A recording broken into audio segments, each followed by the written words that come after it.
श्रीमद् भगवत गीता के हम एक एक श्लोक का गहराई से अध्ययन करना चाहते हैं।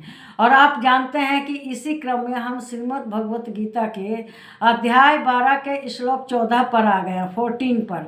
तो श्री कृष्ण भगवान यही बता रहे हैं कि मेरी भक्ति करने के लिए कैसा होना चाहिए। उसे सम दुख सुख में समान होना चाहिए, उसे किसी से ज़्यादा माया नहीं रखनी चाहिए, और उसे ममता रहित होना चाहिए, दया करनी चाहिए, लेकिन स्वार्थ रहित दया, स्वार्थ ना करे, बिना स्वार्थ निस्वार्थ दया करे, और जो कर्म करे उसके फल की चिंता मत करे। तो यह श्रीमद् भगवत गीता का श्लोक अध्याय 12 और श्लोक 14 4 है, तो 14 है। तो इसमें श्री कृष्ण भगवान क्या कह रहे हैं, इसको ध्यान से समझिए, सुनिए।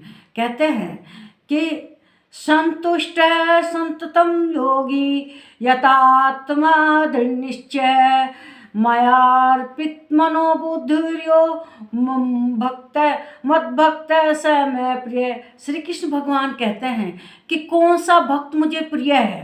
कहते हैं कि जो अपराध करने वालों को भी अभय देने वाला हो, जो अपराधी को भी क्षमा कर दे, बड़े से बड़े अपराधी को देने वाला हो, तथा जो योगी निरंतर संतुष्ट है। वह संतुष्ट कैसा है? समुद्र की तरह से समुद्र संतुष्ट रहता है।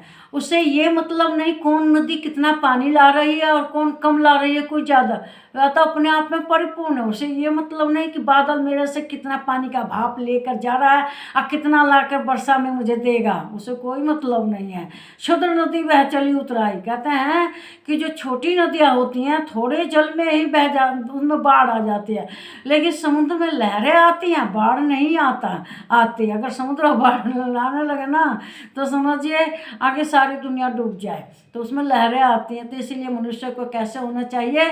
समुद्र की भांति संतुष्ट होना चाहिए। उसे किसी तरह से कोई ये नहीं कि इधर से ये आ जाए उधर से हो जाए ना, वो एकदम संतुष्ट रहना चाहिए। और मंद इंद्रियों सहित शरीर को वश में किए हो। उसका जो मन है, सभी इंद्रियां हैं, 5 इंद्रियां हैं, ये वश में रहे। ये किस वश में रहे? भगवान के स्मरण में रहे। जैसे हमारी आँखें हैं, भगवान के दर्शन करें। हमारी नाक है, सुगंधित फूलों को उनको अर्पण करें, सुगंधित भोग लगाए। और जो मुंह है, ये भगवान के सत्संग में रहे, चर्चा में करे और भगवान के भजन गाए। इस जीव से ऐसे काम करो। और कान है, ये भगवान के भजन सुने, ऐसे सांट गीत मत गाओ। बुझाएं हैं, इससे भगवान के लिए माला तैयार करो, फूल रोपो, फूल चुनकर लाओ और उनकी माला गुथो, भगवान को अर्पित करो। मतलब हर इंद्रिय को भगवान के लिए ही समर्पित करो और अपने मन बुद्धि को भी संयमित रखो। ये नहीं अनाप शनाप विचार दिमाग में आए। मन तो ऐसा ही है, लेकिन तब भी उसको भगवान में ही लगाने की कोशिश करो। अपने जितने कर्म हैं उसको भगवान को समर्पित करो। उस कर्म के फल की चिंता मत करो कि हम ये कर्म कर रहे हैं तो इसका हमें ये फल में। दया करो, लेकिन ऐसी दया मत करो आखिर स्वार्थ हो उसमें। किसी को लो 500 रुपये, उसका फिर ब्याज सहित पैसा लो, ये गलत है। दया करके दे दिया सो दे दिया, तो उसमें स्वार्थ क्या देखना। तो भगवान यही समझा रहे हैं कि उनके भक्त को क्या क्या करना चाहिए। फिर कहते हैं कि जो मुझ में दृढ़ निश्चय वाला है, मतलब भगवान की दृढ़ निश्चय से भक्ति करे। या नहीं आज 2 माला जप कर ली, कल एक भी नहीं करी। दृढ़ निश्चय करके जो ठान रखा है उसको करो, नियम से करो, उस समय करो। जानते हो, अगर मान लीजिए हम शाम के 5 बजे 6 बजे भक्ति करते हैं, भगवान का भजन कीर्तन करते हैं, अगर 6 बजे उन्हें उम्मीद रहती है और अगर हम नहीं करेंगे तो वो फिर निराश हो जाते कि बताओ ना आज तो भक्त नहीं आया।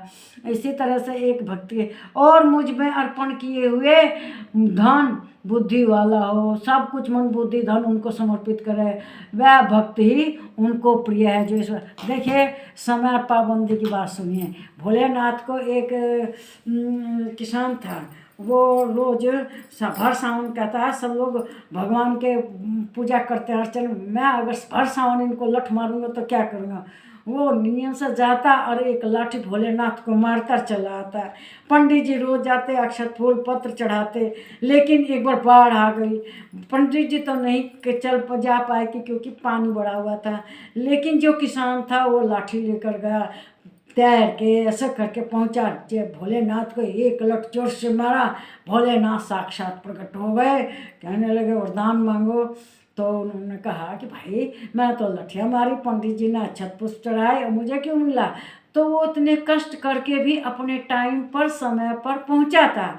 इसीलिए हमें भगवान की भक्ति अपने समय पर टाइम पर अवश्य करनी चाहिए। वो अपने समय पर इंतज़ार करते हैं कि मेरा भक्त आएगा।